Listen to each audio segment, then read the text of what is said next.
Mesdames, Messieurs, bonsoir et bienvenue sur cette nouvelle édition d'information sur la télévision Labari. Une édition d'information qui reçoit ce soir comme l'invité de chaque dimanche, Maître Marie Malam Daouda. Il est donc un spécialiste de la lutte nigérienne.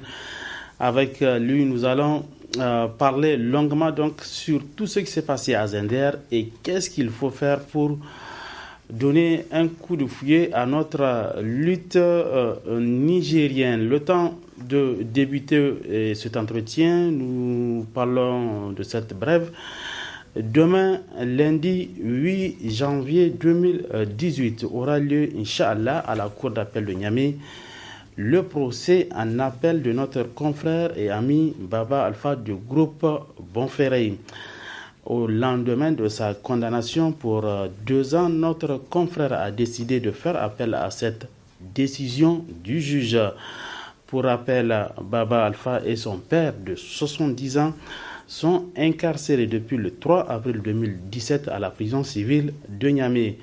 Ils sont poursuivis pour faux et usage de faux pour détention de faux papiers d'état civil. Rendez-vous tous demain à la Cour d'appel de Niamey à partir de 9h pour soutenir notre confrère Baba Alpha. Direction d'IFA, une opération de recensement biométrique des réfugiés est en cours dans cette zone.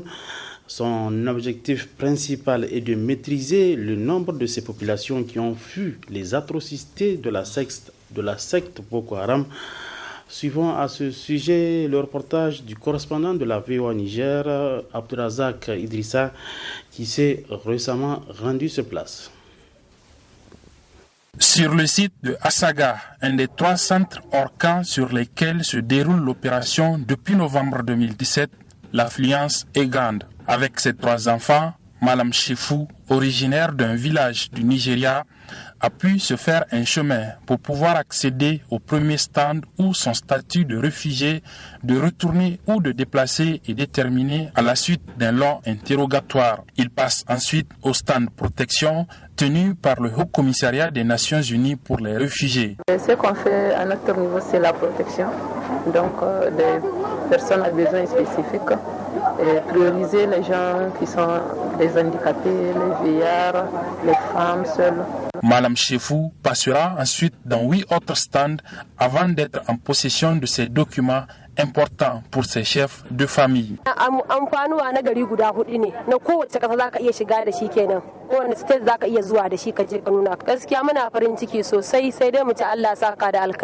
Cette opération de recensement est supervisée par la Commission nationale d'éligibilité au statut de réfugié. Quand le réfugié vient ici, il ne va sortir qu'avec ses documents complets, son attestation, sa carte d'identité de réfugié et tout. L'objectif, c'est d'abord maîtriser les chiffres. Parce que depuis un certain temps, il y avait beaucoup de difficultés relatives aux chiffres. Donc après cette opération, ce problème ne va plus se poser. Au-delà de la maîtrise du nombre de personnes en mouvement dû à la situation sécuritaire, l'opération vise également un meilleur suivi de l'aide à apporter à ces populations vulnérables. Avec le recensement biométrique, nous connaissons qui êtes-vous, qu'est-ce que vous faites et où êtes-vous, ce qui va nous permettre de bien maîtriser ces populations-là et même y compris pour l'assistance, parce que même s'ils se déplacent d'un site à un autre, on peut les référer à travers ce recensement biométrique. Donc il y aura plus de fraudes qui sont habitués à faire. Aide et assistance, c'est justement ce qu'attendent la plupart des chefs de ménage venus pour se faire enregistrer à l'occasion de cette opération.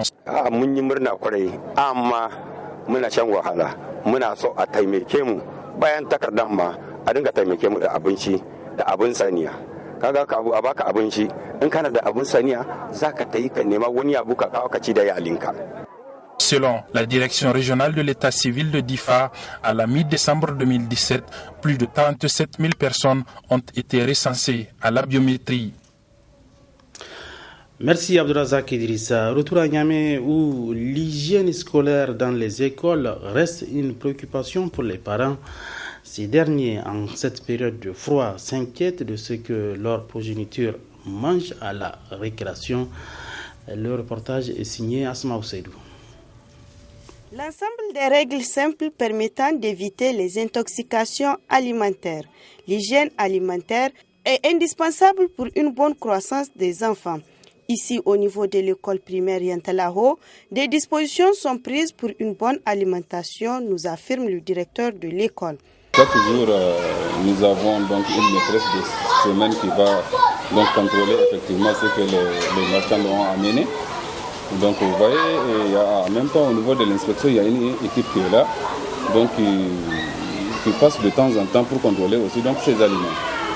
Donc voilà, en tout cas nous, quant à nous, on essaie donc de gérer chaque fois avant et après la récréation. Donc la maîtresse de semaine elle contrôle effectivement ce qu'il y a donc, comme aliment. Parce que imaginez un peu, avec un effectif de 875 élèves, donc vous voyez, ce sont nos enfants, on est obligé, c'est en tout cas un devoir pour nous donc, de contrôler ces aliments. Les vendeuses rassurent les parents quant à la qualité des aliments.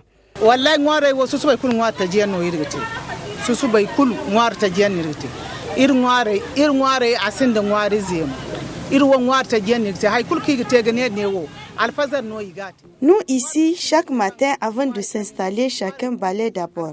Ensuite, nos aliments sont étalés sur des tables afin d'éviter toute microbe. On est contrôlé par l'administration.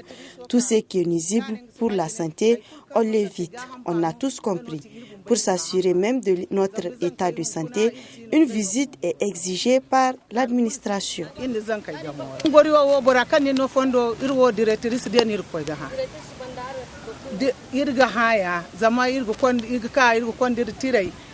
Pour une bonne hygiène alimentaire en milieu scolaire, plusieurs mesures doivent être prises afin d'assurer la santé des enfants.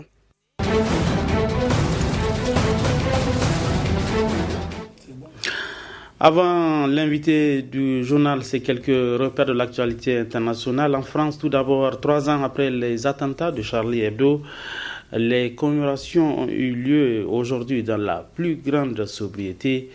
Les images. À Charlie Hebdo, sur le boulevard Richard Lenoir, devant la supérette Hyper Cacher. 3 cérémonies d'une grande simplicité, d'une grande sobriété, ce que souhaitaient les familles. À chaque fois, le président Macron, aux côtés de la maire de Paris, Anne Hidalgo, Manuel Valls représentant l'ancien gouvernement. Sur les 3 lieux, pas de discours. Seuls les noms des victimes sont prononcés.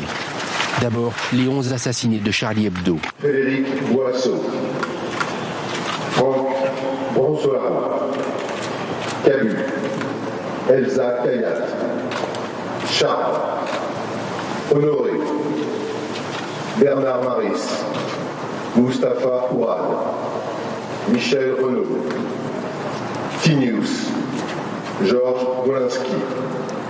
Puis boulevard Richard Lenoir, où les 2 terroristes prenant la fuite assassinent un policier qui tentait de les interpeller. À la mémoire du policier Ahmed Merabé. Porte de Vincennes, enfin, où un autre terroriste assassine 4 personnes dans la supérette Hyper Cacher. Philippe Braham, 45 ans. Johan Cohen, 20 ans. Johan Vatab, 21 ans. François-Michel Saada, 63 ans. À chaque fois, le président et son épouse consacrent un moment aux familles de victimes et à leurs collègues. Les passants communient aussi. Rester là, c'est suffisant comme ça et on ne peut pas oublier. De toute façon, c'est impossible d'oublier. Faire partie dans une sorte de communion avec nos compatriotes de toute confession pour être là. Un hommage sera rendu demain à la policière Clarissa Jean-Philippe, assassinée par ce même terroriste à Montrouge.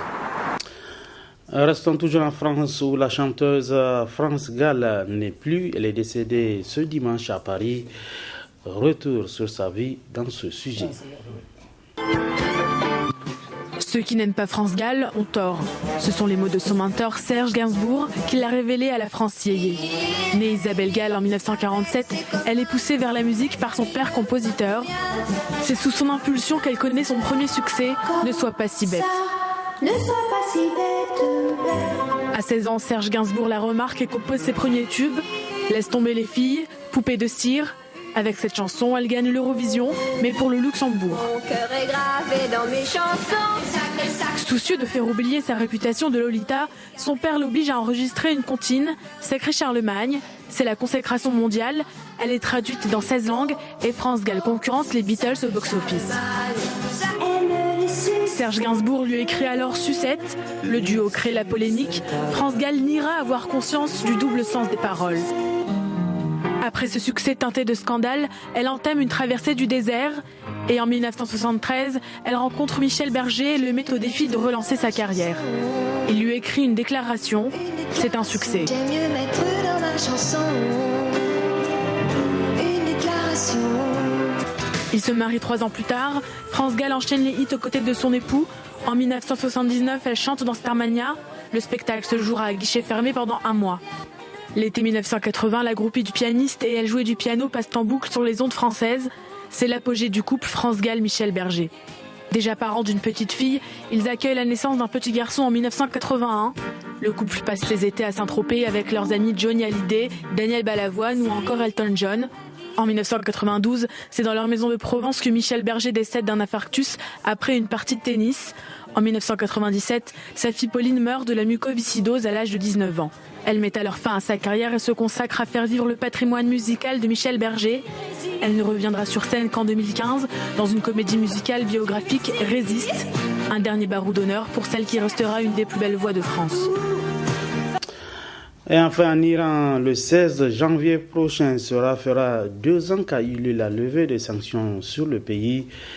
Une levée qui n'a pas permis la relance de l'économie dans ce pays. Certains rayons sont encore vides, mais Philippe Ernada a bon espoir de les remplir d'ici la mi-février. Le chef d'entreprise inaugurera le premier magasin de sa marque, Decathlon. Avec un bémol, les prix ne seront pas les mêmes, comme pour ce ballon. Il est malheureusement vendu entre 40 à 60% plus cher que la France, lié malheureusement aux taxes d'importation qui sont extrêmement importantes. Une bureaucratie iranienne lourde et des sanctions bancaires sont le quotidien du distributeur français. J'ai commencé le projet, j'arrivais avec du liquide, donc forcément pour construire un projet économique c'est très compliqué. Aujourd'hui ce n'est plus le cas, on a des transferts qui se font, ça reste encore fragile mais on y arrive. C'est aussi la concrétisation de 3 ans de travail et d'embûches. Il faut 2 qualités essentielles, de l'endurance et de la patience. Donc pour toutes les entreprises qui veulent se développer en Iran et qui veulent un retour sur investissement très rapide, je pense que ça va être extrêmement compliqué. Plus au sud, au bazar de Téhéran, le discours semble être le même. À l'approche du 2e anniversaire de la levée des sanctions, les Iraniens sont toujours dans l'attente. L'Iran pourrait profiter de l'accord sur le nucléaire, mais il ne doit pas aller dans un sens si seulement les États-Unis laissent faire. Cet accord n'a rien apporté aux Iraniens. Chaque jour, les États-Unis nous remettent de nouvelles sanctions à cause des droits de l'homme ou autres. En octobre dernier, Donald Trump a jugé que la République islamique ne respectait pas cet accord nucléaire, laissant présager la mise en place de nouvelles sanctions et une nouvelle pression pour les entreprises européennes. Certains de nos clients ont décidé de restructurer leurs investissements en créant plus d'étanchéité entre les activités qui peuvent être exposées aux États-Unis et les activités purement iraniennes. Donc ça contraint à repenser parfois intégralement le schéma d'investissement. Le président de la République, Emmanuel Macron, devrait venir d'ici le mois de juin en Iran pour défendre cet accord historique plus que jamais menacé par Donald Trump. Voilà, nous en venons à l'invité, je l'annonçais au début de cette édition d'information. Nous recevons ce soir Maître Marie Malam Dada. Il est donc un spécialiste du sport en combat en général, mais c'est un spécialiste de la lutte nigérienne. Maître, bonsoir.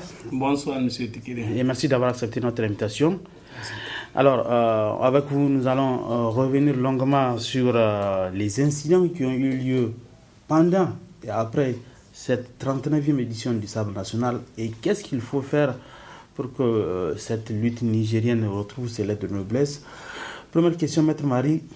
Alors, Tassou Sani de Zender, champion national, est-ce que au premier jour du début de ce sabre, c'était le lutteur qui était le plus attendu. Est-ce que vous avez misé sur ce lutteur? Première question. Bismillahirrahmanirrahim. Allahumma inna nas'aluka fi nurihim wa na'udhu bika min shururihim. Allahumma akfinihim bima sita. Ra'aytal munafiqina yasuduna anka sududan. Bismillah yaqulu billahi fil azim. Wallahu ghalibun ala amrihi. Alhamdulillahi rabbil alamin. Bien, avant de tomber tout de suite, en tout cas dans le vif du sujet, je peux tout de suite vous dire avec aisance que, en tout cas, franchement, je remercie le groupe de communication, en tout cas Labari, pour me solliciter, en tout cas pour certains événements de l'heure, de l'actualité, surtout dans le domaine du développement de notre pays, que ce soit au niveau, en tout cas, de l'école, c'est-à-dire le système éducatif, ou bien dans le domaine du sport. Dieu merci, et mes remerciements vont également, en tout cas, aux hautes autorités de ce pays qui, en tout cas, à travers ces sports de combat dont vous venez de parler, ont eu à me solliciter pendant et même après le sabre national, et je crois que c'est un grand encouragement que j'ai reçu de leur part, et je pense que, en tout cas, les paroles que je vais lancer ne seront pas tombées, en tout cas, dans les oreilles d'un sourd, sauf que le gars veut être sourd. Votre question, effectivement, vous parlez de Tassi Oussani. Effectivement, moi, j'avais même des inquiétudes depuis que le ministre chargé des Sports a déclaré que Zender devait recevoir la 39e édition. C'était Dantela, Loli Dantela qu'on avait vu en finale.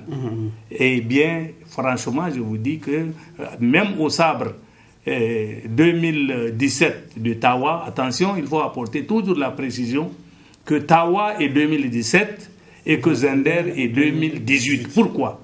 Parce que le 3 janvier, il y a eu en tout cas un sabre de remis par le Premier ministre et que à partir, durant toute l'année, c'est le détenteur Tassiou qui est donc le champion. Et bien Zender, c'est Zender 2018. Pour l'histoire, vous avez vu, Difa c'est 2014, Agadez 2015, Dosso 2016, Tawa 2017, et donc Difa, ainsi de suite. Eh bien, dès qu'on a dit qu'on va faire le sabre, en tout cas à Zender, j'ai fermé les yeux, j'ai fermé les oreilles pour dire, mais Zender, est-ce que le sabre de Zender va réussir comme le sabre de Tawa? C'est quoi la réussite chez nous?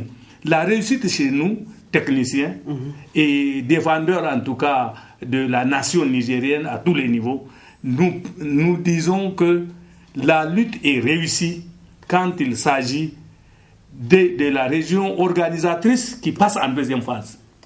Dès que la région organisatrice passe en deuxième phase, eh bien, M. Tikiré, je peux vous dire que le sabre est réussi. Eh bien, quand on a prononcé cela, vraiment, j'avais en tout cas de la chair de poule, ça c'est l'expression française, pour vous dire que je n'ai pas pensé que Zender allait amener des lutteurs en deuxième phase. Et vous avez vu le résultat. Et je vais vous dire que le sabre, la 39e édition du sabre national, Zender 2018, a été l'une des plus réussies du sabre national. Pourquoi? Parce que en deuxième phase dont je vous parlais, toutes les régions étaient debout, M. Tikiri. Donc c'est déjà un point de gagne. Tout à fait. L'arène de lutte. Oui, mais cette situation, c'était dû à une situation précédente. Je peux tout expliquer. Je suis libre à toutes vos questions. Donc, moi, je dis que toutes les régions étaient présentes. De l'autre côté, le quart de finale a enregistré en tout cas 5 régions debout. La demi-finale, 3 régions, et la finale entre 2 régions différentes. Bien, donc si vous avez vu et depuis le début de la compétition, l'ouverture le 25 janvier et le 25 décembre et le début de compétition le 26 décembre. Jusqu'à la finale, l'arène Langa de Zender était assise comme et refusée du monde. C'est déjà donc l'organisation. Pourquoi? Pour vous répondre déjà avant votre question, en disant que quand vous disiez que on sait pourquoi il y a eu beaucoup de monde en deuxième phase, eh bien, M. Tikere, c'est dû à quelque chose. C'est vrai, il y a eu des arrangements, il y a eu des combats truqués. Oui. Nous allons revenir tout à l'heure par rapport à ces arrangements, mais sur la consécration de Tassiou, vous avez dit, personne ne misait sur lui. Moi, je n'ai pas misé sur lui. Pourquoi? J'ai voulu attendre les Jeux de la francophonie pour le tester. Il était à Abidjan pour les Jeux de la francophonie. Mais malheureusement, il n'a pas compétit parce qu'il avait des problèmes, je crois, de papier ou quelque chose comme ça. Le Niger a lutté avec en tout cas 4 lutteurs au lieu de 5. J'ai voulu le tester là-bas. Je n'étais pas là-bas, mais à distance, je peux tester parce que je suis connaisseur d'un sport de combat. Alors, donc, et franchement, et je dis un tel là qui est parti en finale l'année passée. Il est technicien, mais il n'a que 2 techniques principales. Et que quand un entraîneur comme X ou Y sait que Dantela est son adversaire, il peut conseiller son lutteur à avoir le dessus sur lui. Et c'est ce qui s'est passé en finale l'année passée, parce que pour dire maintenant que c'est passé, ils ont dit à Yaya Kaka que s'il accepte finir la première mi-temps avec Lawali et Dantela, on dit adieu le sabre Tawa. Eh bien, ils ont agi. Donc, vous voyez, c'est ça. Mais moi, franchement, parce qu'il est pénalisé par le poids. Mais Dieu merci, cette année, il a pris un peu de poids. Mais franchement, moi, je peux vous dire que Tassiou Sani était un nouveau venu. Peut-être que c'est son même 3e sabre. Est-ce que c'était le meilleur des lutteurs? Quoi ça? Non, le meilleur des lutteurs sur le plan technique. Tassiou Sani a des avantages. Non seulement il attaque. Si vous avez tous ces combats, il attaque. Et il a le gabarit. Et il connaît lutter du haut du corps et du bas du corps. Le haut du corps, c'est le train supérieur, les bras, les épaules, et ainsi de suite. Le train inférieur, c'est les pieds et autres. Donc moi, je crois que, franchement, c'était chose. Et puis, la chance lui a souri. À côté de la chance, M. Tikiré, qu'est-ce qui s'est passé? J'étais une semaine avant dans la région de Zender, avant le début du sabre. Il y a eu, vous savez, le concours Sogolo. J'étais donc membre du jury. Et de l'autre côté, il y avait, en tout cas, j'ai suivi la région de Zender. 4 jours avant le début, en tout cas, de l'ouverture de la cérémonie, toute la région de Zender, le sultan, en tout cas, et le gouverneur, le maire, docteur Sabo, ont demandé totalement, en tout cas, que dans toutes les mosquées, qu'on fasse la prière, en tout cas, et pour que le sabre, d'abord que l'édition se passe dans la paix en général et de préférence dans la région de Zender. Vous savez, quand on demande à Dieu, on peut tout demander à Dieu, mais quand c'est mal demandé, on rendra compte à Dieu. Voilà, et voilà pour ce qui est de ce sacre. Mais à la finale, Maître Marie, vous êtes quand même un témoin, une voix autorisée. Et à la finale, on sait que beaucoup de choses ont été dites sur cette finale. Il y a eu une erreur arbitrale ou pas, ou quand Yaya Kaka a terrassé un Tassiou Sani, beaucoup pensaient qu'il y avait chute. Alors, Maître Marie, vous étiez autour de l'arène. Est-ce que vous avez entendu réellement que l'arbitre a sifflé? Je vais vous dire une chose, M. Tikiré. Ici, aujourd'hui, c'est le plateau de la vérité.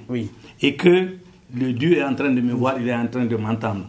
Avant cela, moi, je suis venu dans le débat pour 3 choses importantes dans ce domaine de la lutte, parce que tout ce qui s'est passé, c'est vous, les journalistes, et les masses médias, et les Facebook, les WhatsApp, qui ont tout diffusé, qui sont intoxiqués.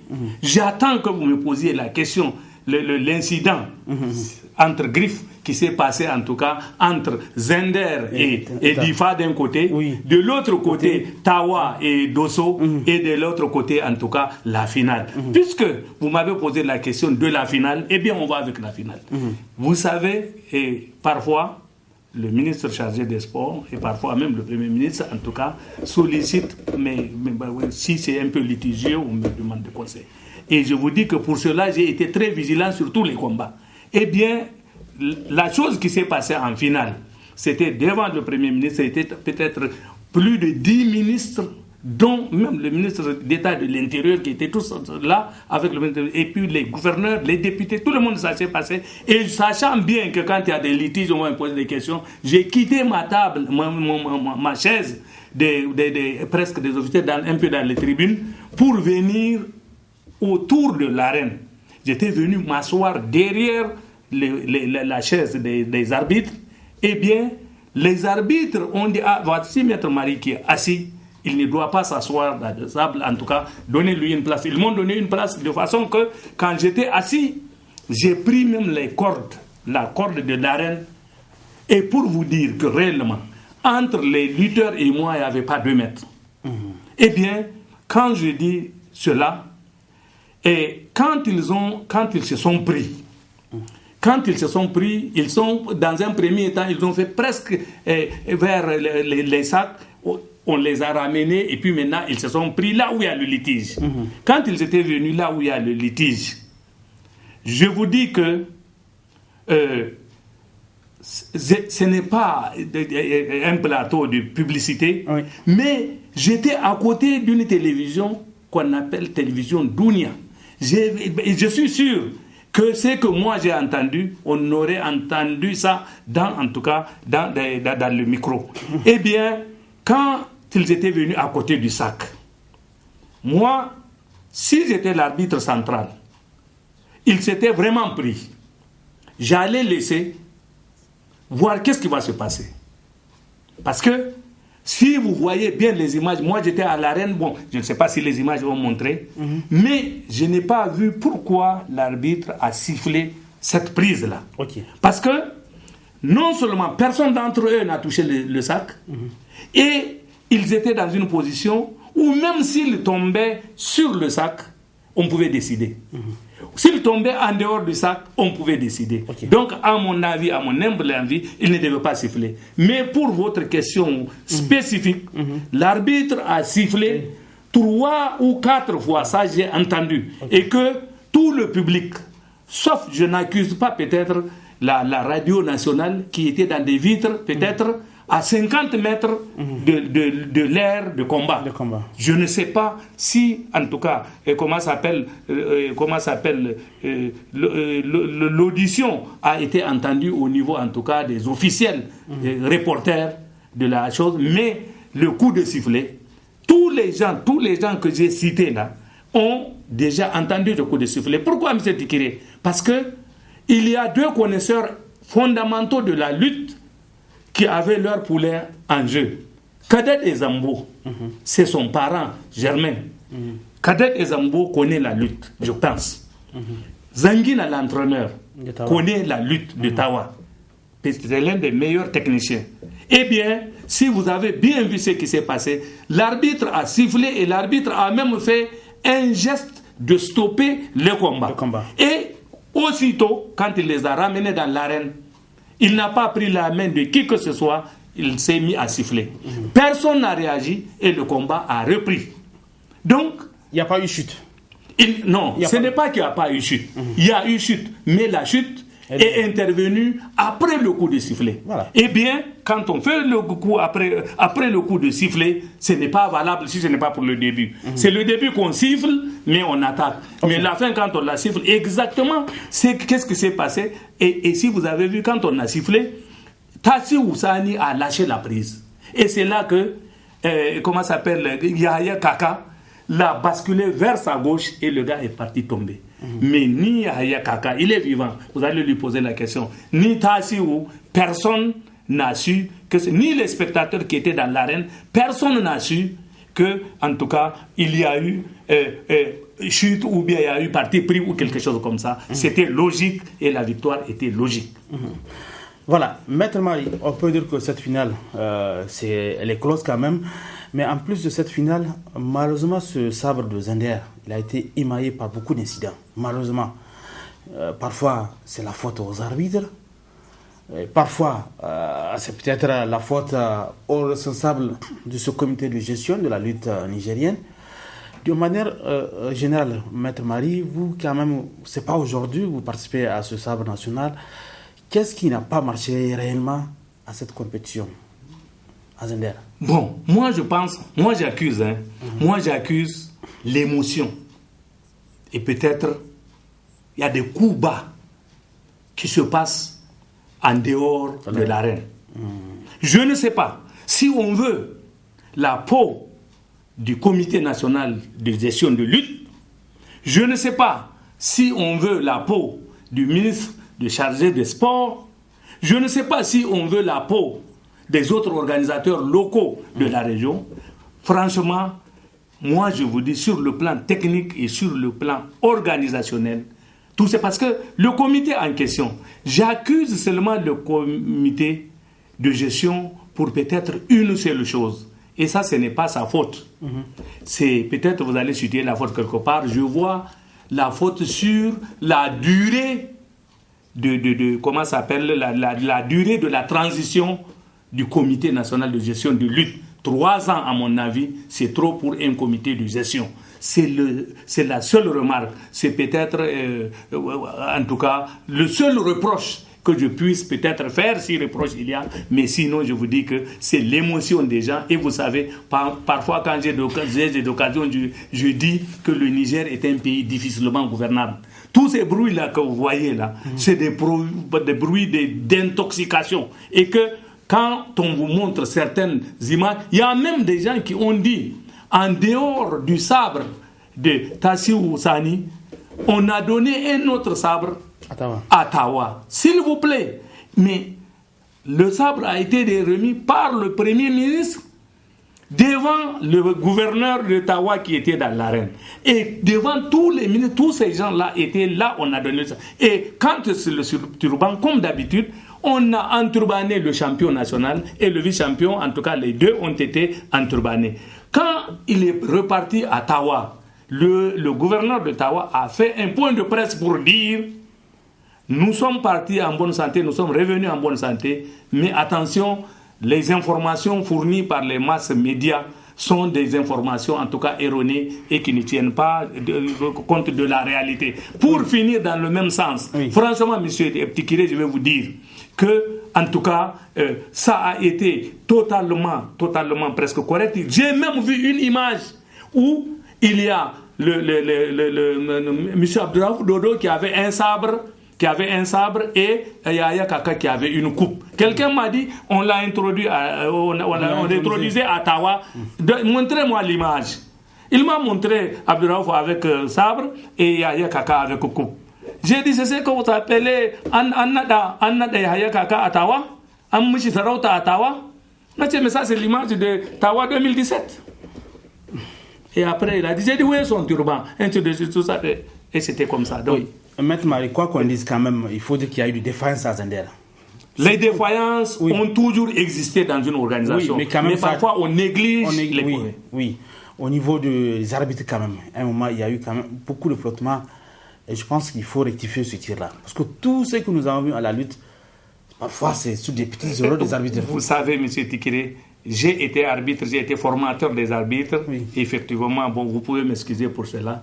Je ne suis ni actuellement arbitre, ni formateur d'arbitre, mais je peux vous donner mes avis sur des choses. C'est-à-dire que, vous savez, nous avons introduit les 3 arbitres, pas pour rien, pour faire la loi de la majorité. Avec la démocratie, nous aussi, on a dit, eh bien, quand il y a 3, il y a toujours une décision. Oui. Et quand nous avons introduit aussi la ceinture des couleurs vives, rouge, le premier appelé, bleu, le deuxième appelé. Parce que les gens nous posent beaucoup de questions. Moi, je crois que tout ceci, de toute façon, moi, je ne peux pas aujourd'hui, sur ce plateau, pour dire que les arbitres ont failli à leur mission. Parce que, j'ai dit quelque part aussi, quand le cœur aime, et les yeux ne voient pas, l'oreille n'entend pas. Eh bien, c'est ce qui s'est peut-être passé. Mais sur le côté, moi, je vous dis que je donne en tout cas plus de la moyenne aux arbitres qui ont géré, en tout cas, cette compétition de la 39e édition. Il reste des questions. Beaucoup de gens sont flous sur la situation de DIFA. Il y a eu quand même beaucoup d'erreurs d'arbitre. Quelle erreur? Je vais vous expliquer. Mais le combat DIFA-Zender, quand même. Fantastique, taisons-nous. Ce qui s'est passé, Tawa et Abani et Tassiou, vous savez, quand la chance sonne, quand le destin est tracé, et rien ne peut lutter contre le destin. Le sabre 2018 est destiné à Tassiou. Pourquoi? Parce que Tassiou, on lui a fait une interview que j'ai reçue d'une bouche sûre d'une autorité de Zender qui m'a dit, on a dit à Tassiou, de qui vous avez peur parmi les gens qui vont venir pour le sabre? Il a ouvert sa bouche en disant aux gens, j'ai peur de celui à qui Dieu a donné le sabre. C'est déjà un point de gagner. Ce qui s'est passé avec DIFA, ça s'est passé au fond vers les gens qui payaient pour entrer de l'autre côté, opposés en tout cas aux autorités. Ils sont partis tomber, moi j'ai vu. L'arbitre central a sifflé. Quand l'arbitre central a sifflé, Maintenant, il est venu prendre la main des deux combattants quand il a sifflé. Et un des juges a donné bleu. Un des juges a donné rouge. Ça veut dire que les deux juges ne se sont pas entendus. Il y avait un troisième. Eh bien, le troisième, c'est le central. Oui. Le central devait additionner son avis à une des couleurs pour donner le verdict. Celui qui n'est pas d'accord, il porte, comment ça s'appelle, il le réclame. Mais l'arbitre a voulu faire reprendre le combat. Il a raison pour deux causes. L'un a donné bleu, l'autre a donné rouge. Eh bien, si l'arbitre juge qu'il n'a rien vu, il peut faire reprendre le combat. Parce que c'est 1 contre 1. Il n'y a pas de majorité. Si l'arbitre juge que c'est une chute simultanée, on peut se prendre et tomber ensemble. En tombant ensemble, il n'y a pas de victoire. On peut se jeter ça dans le règlement. Eh bien, quand cela s'est passé, maintenant, et tout de suite, l'entraîneur de Diva, Hassan Fantagana, que moi j'ai enseigné à l'INGS, parce que pour vous rappeler que j'ai enseigné pendant 32 ans là-bas. Donc, quand Anta a dit, je porte la réclamation sur, en tout cas, je donne la victoire à mon combattant parce que la tête de Tassiou aurait touché le sol. Eh bien, il a payé les frais de réclamation. Le jury est parti voir. Le jury, quand il était revenu, il a dit, nous avons vu ce qui s'est passé. Eh bien, nous avons vu sous les deux angles de caméra de la télévision nationale. C'est pour vous dire que il y a plus de 15 caméras là-bas, de toute façon, il y a même une voiture. Ils ont dit dans les deux angles, ils ont dit qu'ils sont tombés ensemble, eh bien, on reprend le combat. C'est là que Hassan Fantagana a dit à son lutteur, sors de l'arène, je ne suis pas d'accord, je réclame la victoire tant que ce n'est pas ça. Et ça a même traîné les autorités, en tout cas de DIFA, pour dire qu'ils ne sont plus. Après, c'est parti jusqu'au comité ad hoc, présidé par le ministre. Ils ont regardé, le ministre a dit qu'en tout cas, ils sont tombés ensemble, le jury, et nous sommes d'accord devant le jury, et puis maintenant, il faut reprendre le combat. En sport, il y a ce qu'on appelle, comment ça s'appelle, d'ailleurs, en précision, j'ai vu le ministre chargé des sports appeler Fantagana pour lui dire quelque chose, mais je ne sais pas ce qu'il lui a dit. Mais Fantagana n'a pas obtempéré, il était réparti. En sport, il y a ce qu'on appelle, toi tu connais, il y a ce qu'on appelle un forfait et un abandon. Le forfait, c'est quand tu ne te présentes pas sur le terrain. Ce n'est pas le cas. L'abandon en sport, c'est quand tu commences et tu refuses de continuer pour une cause ou pour une autre.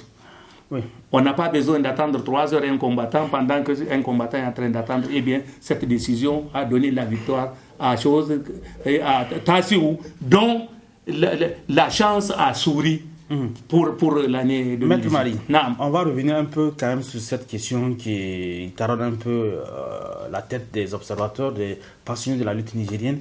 Depuis quelques années, on remarque que la lutte nigérienne, les beaux combats, ils font place quand même maintenant à des combats truqués, à des zizanies à gauche à droite, à des conflits entre régions.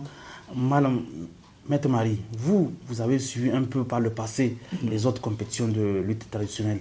Est-ce que réellement, qu'est-ce qui peut expliquer cette situation actuelle? La réponse est facile, très facile même. Parce que vous savez, aujourd'hui, j'ai dit en langue hier ici que quand vous voulez avoir un problème avec un Africain, c'est l'argent, c'est la femme. Tant que vous n'avez pas de problème avec un Africain sur problème d'argent et de femme, vous êtes toujours des amis. Eh bien, ici, il s'agit de l'argent. Monsieur Dikiré, regardez aujourd'hui, Tassiou a été l'un des peut-être plus chanceux des sabres. 10 millions de l'État, 2 millions ainsi de suite avec des sièges, voiture V8. Je n'ai pas vu la voiture qu'en tout cas le représentant du Nigeria a donnée. Ça veut dire que les yeux fermés, il aurait eu liquide 40 à 50 millions, sans compter les gratifications. Eh bien, qu'est-ce que c'est? Et l'argent là, et ce que les gens trouvent, a fait part en tout cas au PAC, parents, amis et connaissances. Au PAC. Donc, les gens veulent tirer la couverture de leur côté en mettant leurs frères. Parce que tout lutteur qui est engagé dans le sabre s'attrape sensiblement 400 000 à 500 000 de gratification du 14 du chef de l'État, du Premier ministre et de l'autre de participation. C'est devenu que voilà le lutteur performant. Au lieu de le mettre, on met son parent, son cousin, ainsi de suite, et ça fait partie de la baisse de performance. Donc, la direction technique nationale n'a pas de critères précis pour prendre les vrais. Oui, et la réponse dernière à cela, prenons le cas particulier de Dosso. Oui. Dans l'équipe de Dosso, vous avez 3 frères. Oui. Il commence Isaka et ses 2 frères. Oui. Additionné à Saleh Daouda, qui a quitté Dosso pour venir Tilaberi, après il est actuellement à Agadez, qui est aussi parent à eux, oncle et neveu. 5e, c'est comment s'appelle Adamou Abdou de Niamey le Lourd. Il est de la région. Pourquoi? Parce que le sabre 2016 de Dosso, pour vous dire, pour que tout le monde comprenne, la finale s'est déroulée avant la finale, là où le combat a opposé Isaka et Yacouba Adamou. 1h57 minutes de combat pour des êtres vivants, ce n'est pas de la performance. Donc les deux qui se sont retrouvés, pour vous dire, les deux, c'est des luttes de famille, parce que l'un marie la sœur de l'autre. Oui, Maître Marie, moi, un peu ma question, vous n'avez pas un peu revenu, moi c'est surtout sur les combats truqués. Est-ce qu'il n'est pas grand temps de repenser quand même à la manière dont le sabre national est organisé? Parce que... ça c'est une très bonne précision, c'est une très bonne chose. Je vais vous donner la solution. Je vais vous donner tout de suite la solution, mais avant cela, vous savez, le combat truqué, et en effet, et puis pour lutter contre le combat truqué, nous avons même donné, à partir de la première journée de rencontre, chaque fois qu'un vaincu terrasse un invaincu, il amène 1 point en plus pour le deuxième tour de la compétition. 2 points. Au lieu de 3, on donne 5, on donne 6 jusqu'à Olala. Sur les terrasses. Vous savez, après cela, on avait dit, bon, tout celui qui aura peut-être, je ne sais pas, il y a des prix pour cela. Donc si les lutteurs, pour une cause ou pour une autre, ont laissé leur gars, parce qu'effectivement, franchement, je pense aussi que la commission de combat truqué est une commission, en tout cas, assez amorphe. Il n'y a pas de décision. On a tapé au dernier moment. On devait taper depuis quand X a rencontré Y que vous connaissez, que en ce moment, on devait depuis arrêter, remédier à cela. Eh bien, à partir de laquelle était la question fondamentale? Repenser l'organisation. Exactement. Parce qu'on pouvait bien faire le sabre national sous la forme que j'appelle forme d'élimination directe. Tout à fait. Tous les combats seront, et on appelle, parce que ça, ce qu'on est en train de faire, c'est ce qu'on appelle la forme de compétition en poule et par équipe. Et la compétition en poule, c'est quoi? C'est, mes étudiants vont rire, mais c'est ma formule. C'est cette formule qui dit n facteur de n-1 sur 2. N étant le nombre, en tout cas, d'équipes ou de régions. N facteur de n de moins 1 sur 2, c'est 8 régions facteur de 8 moins 1 sur 2, ça fait donc 56 divisé par 2, ça vous donne 28 rencontres de 10 combats, ça fait 280 rencontres à la première phase, plus une fois en prenant la même formule, les 28 combats de CEDEAO, ça fait 308 combats à la première phase. Donc, en prenant cela déjà, vous avez vu donc, quand on prend la formule d'élimination directe avec ou sans repêchage, en ce moment, on va assister à des combats où chaque jour, c'est de nouveaux combats. Pourquoi? Aujourd'hui, même si on prend les 10-10, en prenant 10-10, on peut faire, peut-être, ils sont 80, non? On peut faire 10 poules, peut-être 10 poules de 8 ou bien 8 poules de 10. Mais ça, c'est trop mal, Maître Marie. Je pense qu'il faut revenir à la formule CEDEAO, par catégorie. Quoi ça? Non, vous savez, la catégorie, la compétition par catégorie gâte le charme de notre lutte. Oui, mais le charme... Oui, je suis d'accord. Mais quand je veux dire catégorie, on va dire Masu ilimi Masu Bik. C'est ce qu'on nous appelle. On nous appelle Massoudi. Le charme, on est en train de le perdre quand même, le charme de notre lutte quand même. Regardez le charme, regardez. Et savez-vous comment s'appelle l'autre Mansour Issa de Difa. Il est dans la catégorie de 75 kilos. Je vous rappelle que dans sa compétition contre Tawa, il a pris pour adversaire Adamou Abdou. 75 kilos et Adamou Abdou. Donnons 120 kilos à Adamou Abdou. Et pourtant, il l'a soulevé de quoi il s'est écroulé.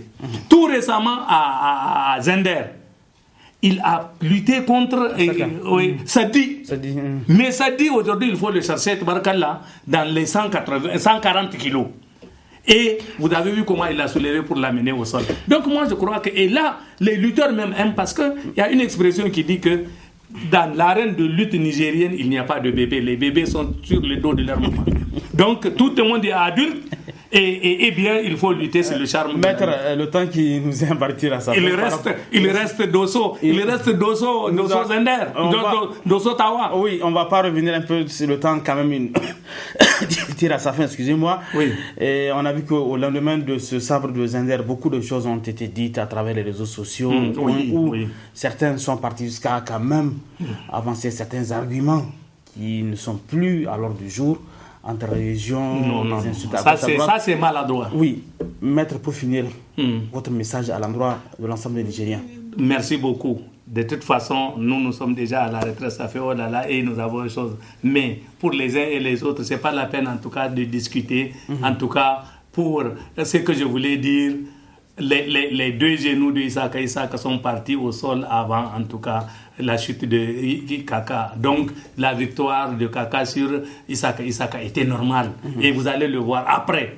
Parce qu'il y a eu un genou gauche. Après, maintenant, il y a eu aussi le genou gauche de Yaya Kaka. Le deuxième genou de Isaka a trouvé l'autre au sol. Et pendant ce temps, l'autre était chose. Mais après, donc le message qu'il doit avoir. Donc, nous sommes, j'ai dit, je suis à la retraite. Ça fait au-delà. Mais quand même, nous avons des possibilités de faire passer nos messages à travers les masses médias du Niger. Dieu merci, beaucoup de gens nous connaissent. C'est ce que nous voulons. Le Niger, c'est un symbole de paix. Et Dieu aime le Niger. Dieu aime le Niger. Pourquoi je dis Dieu aime le Niger? C'est parce que tous les conflits, toutes les choses, grâce en tout cas à la religion, à la parenté à plaisanterie et au mariage, le Niger est en paix. Quand un sinistre veut venir au Niger, dès qu'il trouve les frontières du Niger, il freine et il repart. Ou bien il saute pour aller de l'autre côté. Donc, cette tranquillité, cette paix est notre force. Et cette force, c'est une force grand F pour effectuer le travail, parce qu'il y a une force et il y a un déplacement. Et c'est ce qu'en physique, ils appellent W est égal à P que multiplie L ou H, en considérant L comme longueur ou en hauteur. Donc, moi, je crois que, franchement, c'est notre richesse. Et la paix, c'est quelque chose, c'est un facteur de développement. Quelle que soit votre richesse, quelle que soit la paix et la santé sont des facteurs. Nous sommes en train d'utiliser tout le temps nos propres maigres moyens pour unir les esprits des gens. Mais tout ce qui s'est passé en Facebook et autres là, les gens ne connaissent pas l'objectif d'une intoxication. Parce que quand une intoxication arrive, peut-être ça va commencer par votre propre famille et prendre tout le choses. De toute façon, c'est très simple. Moi, je crois que notre paix est une richesse. Nous prions pour le Niger. Nous pensons que, c'est vrai, nous sommes pauvres, mais nous sommes riches parce que je ne peux pas dire nous sommes pauvres et nous sommes riches. Non, nous sommes pauvres, mais nous supposons être riches parce que nous pensons que nous avons la paix qui est de notre pays et que franchement, écoutez-nous, nous donnons notre argent, notre économie, et notre physique et toute notre mentalité pour que la paix règne au Niger et que la lutte, les différents sabres nationaux, c'est vrai, on ne peut rien faire pour éliminer notre sabre national.